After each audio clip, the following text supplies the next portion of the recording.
স্বাগত রাত ৯টায় বাংলাদেশের সঙ্গে আছি আমি জাহিদ হোসেন। আর সবশেষের খবরের আলোচনার বিশ্লেষণ সাথে নিয়ে আছে আমি মাহমুদা মমিতা। খেলার আনন্দ হতাশার খবর জানাবো আমি জহিরুল ইসলাম। শুরুতে জানাচ্ছি শিরোনাম।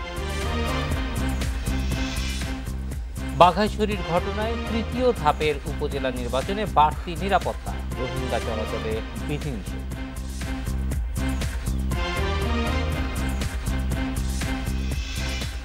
স্থানীয় মানুষের ক্ষতি না করে উন্নয়ন বাস্তবায়ন চান প্রধানমন্ত্রী, প্রকল্প সংশ্লিষ্টদের সতর্ক থাকার নির্দেশ।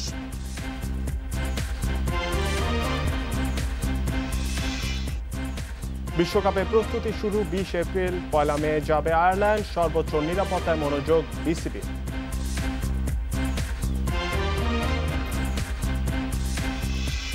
রাত ৯টায় বাংলাদেশে আজ মতামত পাঠানোর বিষয়ে আউশ আবাদে প্রণোদনার ঘোষণা। মতামত পাঠাতে পারেন SMS অথবা ফেসবুকে। আপনাদের মতামত জানাবো সংবাদের পরের অংশে।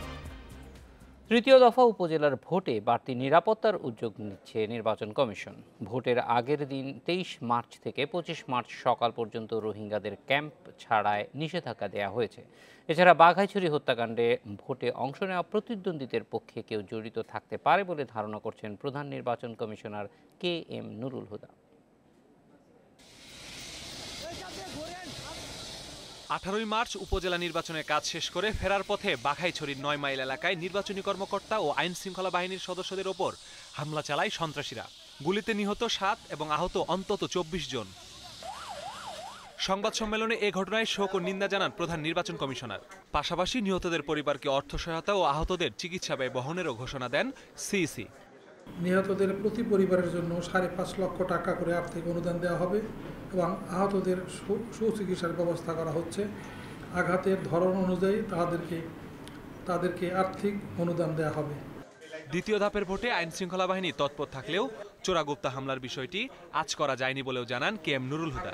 পার্বত্য অঞ্চলে এমন ঘটনা নতুন নয় বলেও মন্তব্য তার। আঞ্চলিক সমস্যা ওখানে যা আছে দীর্ঘদিনের, তারই একটা বহিঃপ্রকাশ। ও নির্বাচনে তো দুই তিনটা আঞ্চলিক গ্রুপের লোকেরা নির্বাচনে প্রতিদ্বন্দ্বিতা করেছে, তাদের কেউ এটা করে থাকতে পারে, এটা আমাদের ধারণা। বাঘাইছড়ির ঘটনা বিবেচনায় তৃতীয় ধাপে বাড়তি নিরাপত্তা ব্যবস্থা নিচ্ছে কমিশন। বিশৃঙ্খলায় রোহিঙ্গাদের ব্যবহার বন্ধে ২৩ মার্চ সন্ধ্যা থেকে ২৫ মার্চ সকাল পর্যন্ত তাদের কক্সবাজারের ক্যাম্প ছাড়তে নিষেধ করা হয়েছে। Masudur Rahman, independent News, Dhaka. জাহিদ এবং জহির, এই ঘটনাটি অত্যন্ত দুঃখজনক, কারণ যারা আসলে নির্বাচনে সহযোগিতা করেছেন এবং যাদের মাধ্যমে আমরা নির্বাচন পরিচালনা করি তাদের এই হত্যাকাণ্ড, সেটি অত্যন্ত দুঃখজনক। এবং সার্বিকভাবে আমরা জানি যে পাহাড়ে কিন্তু সবসময় একটি আশঙ্কা থেকে থাকে, কারণ চোরাগুপ্তা হামলার বিষয়টি কিন্তু সরকারের অজানা নয়। তো সার্বিকভাবে যখন নিরাপত্তা পুরোপুরি ছিল, কিন্তু এই চোরাগুপ্তা হামলার ব্যাপারে আসলে যেহেতু সরকার জানে, কারণ এই পাহাড়ের অনেক ধরনের ঘটনা আসলে আগেও ঘটেছে, সেই বিষয়গুলোর দিকে আসলে একটু নজর দিয়ে ঠিক কীভাবে মোকাবেলা করা যায় সেই ধরনের প্রস্তুতি কিন্তু থাকা উচিত ছিল বলে আমি মনে করি। এটা অবশ্য শুধুমাত্র নির্বাচনের দিন হত্যাকাণ্ড ঘটেছে এই জন্য না, গত ২ বছর ধরেই যে ধারাবাহিক হত্যাকাণ্ড ঘটছে সেগুলির ব্যাপারে আসলে নিরাপত্তা বাহিনী আরও বেশি সতর্কতা হওয়া প্রয়োজন ছিল। অস্ত্রের যে ধরনের অস্ত্র ব্যবহার হয়েছে এই ধরনের অস্ত্র যাতে থাকতে না পারে সেই উদ্যোগ নেওয়া দরকার ছিল। তবে সিইসির একটা ব্যাপার নিয়ে আমি মনে হয় যে এটা উনি এই সময়ে এই মন্তব্য না করাই উচিত ছিল, যে কারা হত্যা করেছে তদন্ত চলছে, পুলিশের তদন্ত চলছে, স্থানীয় সরকার মন্ত্রণালয়ের তদন্ত চলছে। এই ক্ষেত্রে ওনার ধারণার কথা জাতির সামনে উপস্থাপন করা তার দায়িত্বের পূর্ণ পদের জন্য ঠিক না। জাহিদ, তৃতীয় ধাপে কিন্তু বাড়তি নিরাপত্তার কথা বলা হচ্ছে। রোহিঙ্গাদের ২৩ থেকে ২৫ তারিখ পর্যন্ত ক্যাম্পের বাইরে যেতে মানা করা হয়েছে। আশঙ্কা করা হচ্ছে তাদেরকে ব্যবহার করা হতে পারে। তো যারা তাদের ব্যবহার করার একটা রিস্ক থাকে তারা কিন্তু বাইরেই থাকছে, সে ব্যাপারে কি? জাহিদ, আমরা জানি যে সীমান্তগুলোতে কিন্তু আসলে অস্ত্রের চোরাচালান বা সেই যেগুলো অনেক সুযোগ রয়েছে সেগুলো হাতে পাওয়ার। তো সবকিছু মিলে আসলে বেশি নিরাপত্তার পাশাপাশি আসলে যেখানে যে ব্যবস্থা নেওয়া উচিত সেটা নিশ্চয়ই সরকার নেবে বলে আমরা আশা করি। পরবর্তী নির্বাচন যাচ্ছে পরের খবরে। তৃতীয় ধাপের উপজেলা নির্বাচনে বড় দল বিএনপি মাঠে না থাকলেও ভোটের উত্তাপ কমেনি। তৃণমূলে বিভক্ত আওয়ামী লীগের কর্মী সমর্থকরা। অভিযোগ পাল্টা অভিযোগে চলছে নির্বাচনী প্রচার। আওয়ামী লীগের প্রার্থী এবং স্বতন্ত্র বিদ্রোহী প্রার্থী সবাই ভোটার টানতে দিচ্ছেন প্রতিশ্রুতি। তৃতীয় ধাপে ঝিনাইদহের ৪ উপজেলায় ভোট হবে ২৪ মার্চ। কালীগঞ্জে বিনা প্রতিদ্বন্দ্বিতায় চেয়ারম্যান নির্বাচিত হওয়ায় ভোটের আমেজ রয়েছে সদর, শৈলকুপা ও হরিণাকুণ্ডুতে। বিএনপির প্রার্থী না থাকলেও মাঠে আছে ভোটের উত্তাপ। ভোটারদের মন জয়ে আওয়ামী লীগ ও বিদ্রোহী প্রার্থীরা দিচ্ছেন উন্নয়নের প্রতিশ্রুতি। উন্নয়নের যে গতিধারা এসছে এই গতিধারা যাতে অব্যাহত থাকে আমি এই চেষ্টা অব্যাহত রাখবো। আগামী 24 তারিখে দোয়াত কলম মার্কা জয়লাভ করে তাহলে আমি ঝিনাইদহের ব্যাপক উন্নয়ন করব এবং ঝিনাইদহের আমি ব্যাপক সাড়া পাচ্ছি। মেহেরপুর সদর ও মুজিবনগরেও বিনা প্রতিদ্বন্দ্বিতায় আওয়ামী লীগের প্রার্থী চেয়ারম্যান নির্বাচিত হওয়ার পথে। তবে গাংনীতে তুঙ্গে নির্বাচনী প্রচার, সেখানে ক্ষমতাসীন দলের মূল প্রতিদ্বন্দ্বী দলের বিদ্রোহী প্রার্থী। নির্বাচনী উপজেলা কমিটি, ইউনিয়ন কমিটি এবং সেন্টার কমিটি এগুলার মাধ্যমে যথেষ্ট নির্বাচনী প্রচার প্রচারণা চলছে। প্রচারণা এলাকায় মানুষের দ্বারে দ্বারে মা বোনদের কাছে চালিয়ে যাচ্ছি। মানিকগঞ্জের সিংগাইরে আওয়ামী লীগের চেয়ারম্যান প্রার্থীর সমর্থকদের বিরুদ্ধে আচরণবিধি লঙ্ঘনের অভিযোগ এনেছেন স্বতন্ত্র প্রার্থী। তবে অভিযোগ নাকচ করেছেন ক্ষমতাসীন দলের চেয়ারম্যান প্রার্থী। তারা বিভিন্নভাবে হুমকি ধমকি দেওয়ার চেষ্টা করছে, পোস্টার ছিঁড়ছে এবং আমাদেরকে কর্মীদেরকে ভয়ভীতি প্রদর্শন করছে। সে যখন তার পরাজয়টা নিশ্চিত বুঝতে পারছে, জনগণের কাছে তার যখন কোনো সাড়া নাই, আবেদন নাই, তখন আসলে একটা অজুহাত সৃষ্টি করছে। আইন শৃঙ্খলা পরিস্থিতি নিয়ন্ত্রণ ও সুষ্ঠু ভোট গ্রহণে সব ধরনের ব্যবস্থা নেওয়ার কথা জানিয়েছেন নির্বাচনী কর্মকর্তারা। Mostafizur Rahman, independent news desk. Dhaka বিশ্ববিদ্যালয় কেন্দ্রীয় ছাত্র সংসদ ডাকসু ও হল সংসদ নির্বাচনে অনিয়মের অভিযোগ তদন্তে অধ্যাপক সাজেদা বানুর নেতৃত্বে 7 সদস্যের কমিটি করেছে বিশ্ববিদ্যালয় প্রশাসন। বিশ্ববিদ্যালয়ের জনসংযোগ দপ্তরের পাঠানো সংবাদ বিজ্ঞপ্তিতে এ তথ্য জানানো হয়। এ কমিটি অভিযোগের তদন্ত করে 7 কর্মদিবসের মধ্যে প্রতিবেদন দেবে। ডাকসু ও হল সংসদ নির্বাচন হয় 11 মার্চ। তবে অনিয়মের অভিযোগ তুলে ভোট শুরুর কয়েক ঘন্টার মধ্যে নির্বাচন বর্জনের ঘোষণা দেয় প্রগতিশীল ছাত্রজোট, ছাত্র অধিকার সংরক্ষণ পরিষদ সহ 5 সংগঠন ও স্বতন্ত্র প্রার্থীরা। ফের নির্বাচন দেওয়ার দাবিতে আন্দোলনের ঘোষণাও দেন তারা।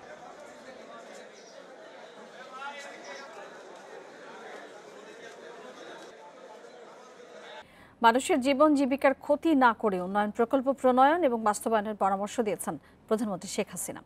সকালে নিজ কার্যালয়ে মহেশখালী মাতারবাড়ি সমন্বিত অবকাঠামো উন্নয়ন প্রকল্পের উপস্থাপনা দেখে এই কথা জানিয়েছেন তিনি বলেছেন, সমন্বিত এই প্রকল্প বাস্তবায়ন হলে অর্থনীতির নতুন দিগন্তের উন্মোচন হবে।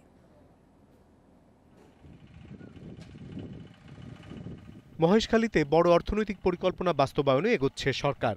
জাপানের সহযোগিতায় মাতারবাড়িতে 1200 মেগাওয়াটের বিদ্যুৎ কেন্দ্র ও গভীর সমুদ্রবন্দর নির্মাণ এরই অংশ। ফেনী, মিরসরাই ও সীতাকুণ্ডুতে হচ্ছে বিশেষ অর্থনৈতিক অঞ্চল। বঙ্গবন্ধু শেখ মুজিব শিল্পনগরী সহ নানা প্রকল্প নিয়ে খুলছে উপকূলীয় অর্থনৈতিক করিডোর। সমন্বিত পরিকল্পনা দেখে মহেশখালী মাতারবাড়ির স্থানীয়দের জীবনমান উন্নয়নের নির্দেশনাও দেন শেখ হাসিনা। বলেন, সেখানে প্রাকৃতিক সম্পদের উপর জীবিকা নির্বাহ করছেন অনেক মানুষ। তাদের কথা বিবেচনায় রেখেই প্রণয়ন করতে হবে প্রকল্প। আমাদের উন্নয়নের সবথেকে বড় কথা হচ্ছে আমাদের যারা একেবারে অবহেলিত মানুষ তাদের ভাগ্য পরিবর্তন করাটাই কিন্তু আমাদের মূল উদ্দেশ্য। সেদিকে বিশেষভাবে দৃষ্টি দেওয়ার জন্য আমি অনুরোধ জানাচ্ছি। আর যদি আপনারা না পান তাহলে আমি দরকারে তাদের টাকা পয়সা যা লাগে আমি দেবো। আমার প্রাইম মিনিস্টার ফান্ড আছে বা আমি যেভাবে পারি দিতে পারবো। কাজে কিন্তু মানুষগুলিকে কষ্ট দিয়ে কোনো ডেভেলপমেন্ট না, সেটাও আবার চিন্তা করতে হবে।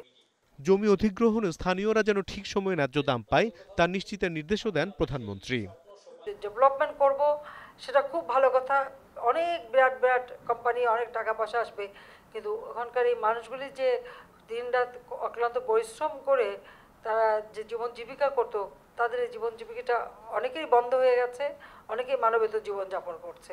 কারণ আমি অনবরত তাদের কাছ থেকে মোবাইল ফোনের মাধ্যমে SMS পাই, তাদের কথা আমি জানি। কাজে আমি চাই যে এরা যেন কষ্টটা না পায়। আর কিছু লোক যাদের টাকা ছিল অনেকে টাকাটা পায়নি, সেটাও দেখতে হবে। এর আগে প্রধানমন্ত্রীর সঙ্গে তার কার্যালয়ে সৌজন্য সাক্ষাৎ করেন IRRI এর মহাপরিচালক মিথিও মোরাল।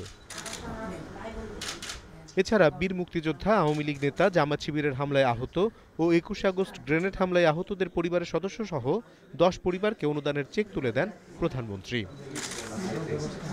অনিমেষ কর, ইন্ডিপেন্ডেন্ট নিউজ, ঢাকা। সড়কে শৃঙ্খলা ফেরাতে ব্যর্থতার কথা স্বীকার করলেন ডিএমপি কমিশনার আসাদুজ্জামান মিয়া। পাশাপাশি এই বিষয়ে কঠোর অবস্থানে যাওয়ার ঘোষণাও দিয়েছেন তিনি। ফিটনেসহীন এবং মেয়াদোত্তীর্ণ গাড়ি চলতে না দেওয়ার হুঁশিয়ারি দিয়ে ডিএমপি কমিশনার জানিয়েছেন, পথচারীদেরও আইন মেনে চলতে হবে। সড়কে শৃঙ্খলা ফেরাতে গত 9 মাসে 5টি বিশেষ অভিযান চালায় ঢাকা মহানগর পুলিশ। এছাড়া বিআরটিএ এবং ডিএমপির নিয়মিত মামলা তো আছেই। তারপরও প্রগতি সরণিতে বিশ্ববিদ্যালয় ছাত্র আবরারকে চাপা দেওয়া বাসের বিরুদ্ধে ছিল ২৭ মামলা, ছিল না রুট পারমিটও। জরিমানা কিংবা মামলা কোনো কিছুতেই শৃঙ্খলা ফিরছে না সড়কে। এমন পরিস্থিতিতে পরিবহন মালিক শ্রমিকদের নিয়ে ট্রাফিক শৃঙ্খলা ও সচেতনতা বিষয়ক মতবিনিময় সভার আয়োজন করে ডিএমপি। আমি বলেছিলাম যে আপনারা চুক্তিভিত্তিক বন্ধ করেন, আমরা কাউন্টার সিস্টেম চালু করব, তাহলে চুক্তিভিত্তিক বন্ধ হবে। অত্যন্ত পরিতাপের বিষয়। আমি আজকে সম্মানিত পুলিশ কমিশনার মহোদয়ের দৃষ্টি আকর্ষণ করতে চাই যে আমরা সেই কাজটি করার পরে সংশ্লিষ্ট কর্তৃপক্ষ আমাদেরকে কাউন্টার দেয় নাই। সড়কে শৃঙ্খলা ফেরাতে পুলিশের ব্যর্থতা স্বীকার করে ডিএমপি কমিশনার আসাদুজ্জামান মিয়া জানান, শুধু চালক বা হেলপারই নন, পরিবহনে অনিয়ম পাওয়া গেলে মালিকদের বিরুদ্ধেও ব্যবস্থা নেওয়া হবে। আমি কারণ ঘাটে দোষ দিব না, কিন্তু ওভারঅল বলবো ঢাকা শহরের পরিবহন ব্যবস্থা শৃঙ্খলা আনতে আমরা ব্যর্থ হয়েছি এবং এই ব্যর্থতা দায়ভার আমি যাদের কথা বললাম, যারা দায়িত্বপ্রাপ্ত, কেউ আমরা এড়াতে পারি না। ডিএমপি কমিশনার বলেন, ফুট ওভারব্রিজ, জেব্রা ক্রসিং ও আন্ডারপাস ব্যবহার না করলে এখন থেকে পথচারীদের জরিমানার পাশাপাশি তাৎক্ষণিক শাস্তি পেতে হবে। যে জীবনের ঝুঁকি নিয়ে ফুট ওভারব্রিজ, জেব্রা ক্রসিং ব্যতীত ঝুঁকি নিয়ে আমি এভাবে কানে ইয়ারফোন লাগিয়ে, মোবাইল লাগিয়ে রাস্তা পেরিয়ে অ্যাক্সিডেন্টের কারণ হব, আর দোষ হবে বাসের ড্রাইভারের, এটা হতে পারে না। নিরাপদ সড়কের দাবিতে আন্দোলনরত শিক্ষার্থীদের একটি অংশ মেয়রের আশ্বাসে কর্মসূচি স্থগিত করলেও আরেকটি অংশ রাজধানীর নর্দায় প্রগতি সরণিতে মানববন্ধন করেছে। Adilur Rahman, independent News, Dhaka. বিশ্বকাপের জন্য টাইগারদের প্রস্তুতি কেমন হবে? কবে নাগাদ দল ঘোষণা হতে পারে? কদিনের ক্যাম্প হবে দেশে, দেশের বাইরে? পরিকল্পনা মোটামুটি গুছিয়ে এনেছে বিসিবি। পাশাপাশি বিশ্বকাপে দলের সর্বোচ্চ নিরাপত্তা নিশ্চিতে মনোযোগ বাড়িয়েছে ক্রিকেট বোর্ড। এদিকে আইপিএলে নামার অপেক্ষায় থাকা সাকিব উতরে গেছেন ফিটনেস টেস্ট।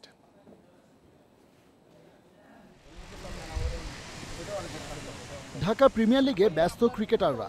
বিশ্বকাপের দল মোটামুটি ঠিক করে ফেলেছে নির্বাচক প্যানেল। এপ্রিলের মাঝামাঝি দেয়া হবে 15 সদস্যের চূড়ান্ত দল। 20 এপ্রিল মিরপুরে শুরু হবে প্রস্তুতি ক্যাম্প। সপ্তাহখানেকের অনুশীলন শেষে 1 মে ট্রাই সিরিজ খেলতে আয়ারল্যান্ডে যাবে টাইগাররা। ইংল্যান্ডে কদিনের কন্ডিশনিং ক্যাম্প হবে তাও ঠিক করে রেখেছে বোর্ড। আয়ারল্যান্ড এবং ওয়েস্ট ইন্ডিজের সাথে একটা ট্রাই নেশন পার্টিসিপেট করবে আয়ারল্যান্ডে, এবং তারপর বাংলাদেশ দল ইংল্যান্ডে চলে যাবে। ইংল্যান্ডে আমাদের নিজেদের ব্যবস্থাপনায় প্রায় 6 থেকে 7 দিনের একটা স্কিল ক্যাম্প হবে ওখানে, এবং তারপর ট্রেনিং ক্যাম্প, তারপর বাংলাদেশ ওয়ার্ল্ড কাপের সাপোর্ট পিরিয়ডে জয়েন করবে। ক্রাইস্টচার্চ ধাক্কা কাটিয়ে ক্রিকেটারদের মানসিক অবস্থা এখন কেমন তার খোঁজ খবর রাখছে বোর্ড। ঘুরে ফিরে আসছে নিরাপত্তা প্রসঙ্গ। আইসিসি প্রধান নির্বাহী বিশ্বকাপে সর্বোচ্চ নিরাপত্তার আশ্বাস দিয়ে রেখেছেন। বিসিবিও আশাবাদী ইংল্যান্ড অ্যান্ড ওয়েলসে থাকবে পর্যাপ্ত নিরাপত্তা ব্যবস্থা। ওয়ার্ল্ড কাপে ভারত সহ অন্যান্য দলগুলো অংশগ্রহণ করছে। অনেক হাই প্রোফাইল অনেক দলের সাথে অনেক হাই প্রোফাইল প্লেয়ারও আছে। তো সেক্ষেত্রে নিশ্চয়ই এই বর্তমান প্রেক্ষাপটে বা বর্তমান যে আমাদের যে এক্সপিরিয়েন্স হয়েছে নিউজিল্যান্ডে, সেটার একটা ইম্প্যাক্ট অবশ্যই থাকবে যে সিকিউরিটি প্ল্যানিং এবং অন্যান্য প্ল্যানিংয়ের ক্ষেত্রে। চোট কাটিয়ে আইপিএল দিয়ে ফেরার অপেক্ষায় থাকা সাকিব আগেই বিসিবির ছাড়পত্র পেয়ে গেছেন। তারপরও ফিটনেস টেস্ট দিতে হয়েছে, তাতে উতরে গেছেন টাইগার তারকা। বোর্ডের পক্ষ থেকে বার্তা, বিশ্বকাপের আগে চোটমুক্ত থাকতে কোনো ঝুঁকি নেওয়া চলবে না। Sabbir Irfan, independent News, Dhaka. আন্তর্জাতিক ক্রিকেটে আপাতত অবসর, শেষ সুযোগে বিয়ের ধুম টাইগার স্কোয়াডে। কদিন আগে বিয়ে করেছেন সাব্বির, বৃহস্পতিবার এই তালিকায় নাম লেখালেন অলরাউন্ডার মেহেদী হাসান মিরাজ। কাল গাঁটছড়া বাঁধবেন মুস্তাফিজুর রহমান। আগামী মাসের 19 তারিখ নতুন ইনিংস শুরুর ঘোষণা দিয়েছেন মুমিনুল হক। নিউজিল্যান্ড সফর শেষে পারফরমেন্সের চেয়ে বেশি এসেছে ট্রমা প্রসঙ্গ। মানসিক অবসাদ কাটাতে মিলেছে ছুটি। ম্যানেজমেন্টের পরামর্শ ছিল পরিবারের সাথে সময় কাটানো। কঠিন সময়ে সে কথাটি যেন মনে ধরেছে। টাইগারদের ডেরায় বিয়ের হিড়িক। তালিকায় সবার আগে মেহেদী হাসান মিরাজ। নিউজিল্যান্ড সফরের সময় বিয়ের ঘোষণা দিয়েছিলেন। কনে রাবেয়া আক্তার প্রীতির বাড়িও খুলনায়। ঘরোয়া পরিবেশে আজ সেরে ফেলেছেন আদ। আনুষ্ঠানিকতা বিশ্বকাপ শেষে। মিরাজের ঘনিষ্ঠ বন্ধু মুস্তাফিজুর রহমান। মাঠের বাইরে দুজনের বোঝাপড়া দারুণ। ব্যস্ত সূচির আগে পাওয়া অবসরটাও দুজনে কাজে লাগিয়েছেন একইভাবে। নিউজিল্যান্ড থেকে দেশে ফিরেই বিয়ের কেনাকাটা সেরেছিলেন মুস্তাফিজ। কনে সামিয়া পারভিন শিমু সম্পর্কে মামাতো বোন, পড়ছেন ঢাকা বিশ্ববিদ্যালয়ে। শুক্রবার বিশ্বকাপের পর আনুষ্ঠানিকতার পরিকল্পনা ফিজের। এদিকে বিয়ের আমন্ত্রণপত্র ছাপানোর কাজ শুরু করে দিয়েছেন মমিনুল হক। কনে ফারিহা বাশার, পড়ছেন বাংলাদেশ ইউনিভার্সিটি অফ প্রফেশনালসে। Jahirul Islam, Independent News. সাইফুদ্দিনের চোট নিয়ে চিন্তার কিছু নেই। এমআরআই রিপোর্টে স্বস্তি টাইগার ম্যানেজমেন্টের। ঢাকা লিগে ফতুল্লায় কাল প্রাইম ব্যাংকের বিপক্ষে তার খেলা নিয়ে আছে শঙ্কা। মিরপুরে লেজেন্ডস অফ রূপগঞ্জের প্রতিপক্ষ গাজী গ্রুপ ক্রিকেটার্স। বিকেএসপিতে নামবে শেখ জামালের লড়াই মোহামেডানের বিপক্ষে। সব ম্যাচ শুরু সকাল 9টায়। চ্যাম্পিয়নরা দাপট ধরে রেখেছে টানা 4 ম্যাচ জিতে টেবিল টপার আবাহনী। প্রতিপক্ষ 2-এ থাকা প্রাইম ব্যাংক, যারা শেষ ম্যাচে রান পাহাড় গড়ে জিতেছে। ওদের বিপক্ষে ভুলের সুযোগ কম, সতর্ক আকাশী নীল। চোটে পড়া সাইফুদ্দিনের এমআরআই রিপোর্টে স্বস্তি মিলেছে। পরের ম্যাচে মাঠে নামতে পারবেন কিনা তা নিয়ে আছে শঙ্কা। কোচের দুশ্চিন্তা ব্যাটিং নিয়ে। টপ অর্ডারে রান আসছে, কিন্তু ইনিংস বড় করতে পারছে না কেউই। এই জায়গায় উন্নতি চান সুজন। বড় রান হচ্ছে না, মানে টপ অর্ডার থেকে একটা লম্বা রান হচ্ছে না। মানে লাস্ট ম্যাচে ওয়াসিমের 74, বাট আমি মনে করি যে যেমন অমি যেমন প্রথম ম্যাচে 100 করলো, এরকম আমার মনে হয় যে টপ অর্ডারে 100টা খুব প্রয়োজন। 1, 2, 3 যদি লম্বা ইনিংস খেলে তাহলে ইজিয়ার হয়ে যায়, কারণ আমাদের মিডল অর্ডার ভেরি স্ট্রং। না, যদিও এটা আনএক্সপেক্টেড ছিল। আমি ওই দিন রেস্ট থাকার কথা ছিল, তো স্যার বললো ব্যাটিং করার জন্য গেলাম। উইকেটটা একটু ভিজা ছিল, যার কারণে আমি ইনব্যালেন্স হয়ে একটু স্টেপ পাই, যার কারণে একটু আঘাত পেয়েছিলাম। তো এখন আল্লাহর রহমতে সুস্থ আছি, ভালো আছি, ফিট আছি। মাঝারি দল নিয়েও ভালোই লড়ছে মোহামেডান। টানা 3 জয়ের পর শেষ ম্যাচে 295 করেও হারতে হয়েছে সাদা কালোদের। ভুল ত্রুটি শুধরে নেয় মনোযোগ রকিবুলদের। প্রতিপক্ষ টি-20 চ্যাম্পিয়ন শেখ জামাল। লিগে যাদের সময়টা ভালো যাচ্ছে না। আমরা আমাদের অপোনেন্ট নিয়ে যত না বেশি প্ল্যানিং করতেছি, তার চেয়ে বেশি প্ল্যানিং আমরা আমাদের নিজেদেরকে নিয়ে করতেছি। অ্যাজ এ টিম হিসেবে আমরা খুব ভালো শেপে আছি। আমাদের ব্যাটিং বোলিং এটার কম্বিনেশনে খুব ভালো পারফর্ম হচ্ছে। শুক্রবার ম্যাচ আছে লেজেন্ডস অফ রূপগঞ্জের। প্রতিপক্ষ গাজী গ্রুপ ক্রিকেটার্স। সবশেষ ম্যাচ জয়ের আত্মবিশ্বাস সঙ্গী করে নামবে দুই দল। Kamrul Hasnat, Independent News, Dhaka. খেলার খবরে এই ছিল আমার কাছে সবশেষ। আরও কিছু খবর জানাবেন মমিতা এবং জাহিদ। ধন্যবাদ জহির। আমরা আরও কিছু খবর আছে জানাবো। জাতীয় প্রেস ক্লাবের সামনে সড়কের একাংশ অবস্থান নিয়েছে নন এমপিওভুক্ত শিক্ষকেরা। তারা জানান, প্রধানমন্ত্রীর সঙ্গে সাক্ষাতের উদ্দেশ্যে বেলা 11টায় পদযাত্রা শুরু করলে তাতে বাধা দেয় পুলিশ। নন এমপিও শিক্ষা প্রতিষ্ঠানের শিক্ষক কর্মচারী ফেডারেশনের নেতারা জানান, তারা এমপিও ভুক্তির দাবিতে নিয়মতান্ত্রিকভাবে সরকারের দৃষ্টি আকর্ষণ করে আসছেন। শিক্ষকেরা দাবি করেন, সরকারের উচ্চ পর্যায় থেকে দাবি মেনে নেওয়ার আশ্বাসের পরও তা বাস্তবায়ন না হওয়ায় আবার রাজপথে নামতে হয়েছে তাদের। এদিকে ব্যস্ত সড়কে শিক্ষকদের কর্মসূচির কারণে বেড়েছে যানজটের ভোগান্তি।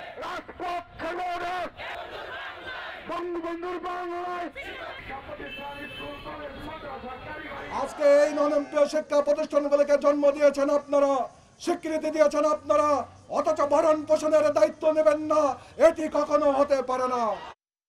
জাহিদ এবং জহির, আউশ আবাদের প্রণোদনার ঘোষণা নিয়ে আমরা দর্শকদের কাছে মতামত চেয়েছিলাম, আর তারা অনেকেই মতামত পাঠিয়েছেন। মহিন তিনি মনে করেন যে কৃষকের স্বার্থ সবার আগে বিবেচনায় রেখেই আসলে এগোনো উচিত। জাকির তিনি মনে করছেন কৃষিমন্ত্রীর এই ঘোষণাকে তিনি স্বাগত জানাতে পারেন। বেলাল বলছেন তিনি আশা করেন প্রণোদনার কারণে কৃষক আউশ আবাদে আগ্রহী হবেন, এবং মনসুর তিনি বলছেন কৃষক লাভবান হবেন বলে তিনি মনে করেন। কুসুম বলছেন, কৃষক কেন আউশ চাষে আগ্রহী ছিলেন না তা জানতে হবে। মাসুমের মত, কয়েক বছর ধরে বিনামূল্যে বীজ দেয়া হলেও কোনো লাভ হয়নি। আর তারেক বলছেন, আউশ চাষ লাভজনক নয় বলেই কৃষক আগ্রহী হয় না। জাহিদ এবং মমিতা, সবচেয়ে গুরুত্বপূর্ণ যারা সেই কৃষকদের কথা বলেছেন আউয়াল, তার মতে কৃষকদের সামগ্রিক লাভের দিকে নজর দিতে হবে। মিঠুর মত, আশা করি প্রণোদনার ফলে প্রান্তিক কৃষক বেশি লাভবান হবে, এবং তুষার বলছেন সময় উপযোগী সিদ্ধান্ত বলে মনে করি। যাই হোক, আমাদের অনেকগুলো SMS এসছে এবং তার যারা পাঠিয়েছেন তাদেরকে ধন্যবাদ জানাচ্ছি। শীত শেষে প্রকৃতিতে এখন ঋতুরাজ বসন্ত। বিবর্ণ প্রকৃতিতে প্রাণ ফিরিয়ে দেওয়া এই ঋতুতেই রঙের উৎসব হোলিতে মেতেছে সনাতন ধর্মাবলম্বীরা। ফাল্গুনী পূর্ণিমা তিথিতে দোল উৎসবে ঢাকেশ্বরী জাতীয় মন্দির এবং পুরান ঢাকায় আবিরের রং ছড়িয়েছেন অনেকেই। উৎসব চলবে শুক্রবারও। খেলে আনন্দ নবঘন শ্যাম সাথে হোলি উৎসবে মেতে উঠতে রাজধানীর জাতীয় ঢাকেশ্বরী মন্দিরে বৃহস্পতিবার সকাল থেকেই ছিল ভিড়। শাস্ত্রীয় আনুষ্ঠানিকতা শেষে বর্ণিল রঙে নিজেরা যেমন মেতেছেন, সেই সাথে অন্যদেরও রাঙিয়েছেন সবাই। জাতি ধর্ম নির্বিশেষে সকলের মনেই যেন লেগেছে রঙের ছোঁয়া। প্রতিদিনই তো খারাপ কিছু দেখছি, ভালোর সাথে নিজেকে মিলিয়ে নেয়া, এজন্যই এখানে আসা। আমি বাচ্চাদের নিয়ে আসি, প্রতিবারই আসি, প্রতিবারই রং খেলি, সবার সঙ্গে অনেক মজা হয়। এই দিনে ভগবান শ্রীকৃষ্ণ শ্রী চৈতন্যদেব রূপে জন্মগ্রহণ করছে, তা এই জন্য আমরা এই দিনটাকে পালন করি। বছর বছর আমাদের পূর্বপুরুষেরা কইরা গেছে, এটা আমরা এখনো করিতাছি। এইটা আমার বিশেষ চাওয়া হচ্ছে আমার পরিবারের সবাই যেন সবসময় ভালো থাকে, আর বেসিক্যালি বাবা মা।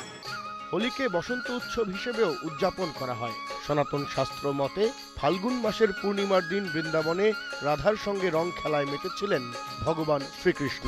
সেই থেকেই দোল খেলার উৎপত্তি।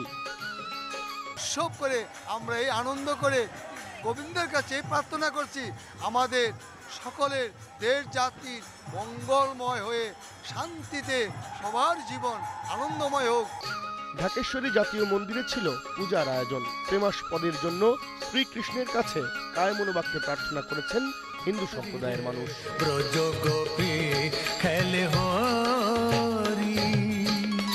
শুধুমাত্র সনাতন ধর্মাবলম্বীরা নয়, বসন্তের এই আবির খেলায় অংশ নিয়েছে ধর্ম নির্বিশেষে হাজারো মানুষ। সবারই প্রত্যাশা এই রঙিন এই আবিরের রং ছুঁয়ে যাবে জাতির মঙ্গল। সেই কামনাই এই উৎসবে অংশ নেওয়া সবার। তৈমুর সালাহউদ্দিন, ইন্ডিপেন্ডেন্ট নিউজ, ঢাকেশ্বরী মন্দির, ঢাকা। এই ছিল রাত ৯টায় বাংলাদেশ।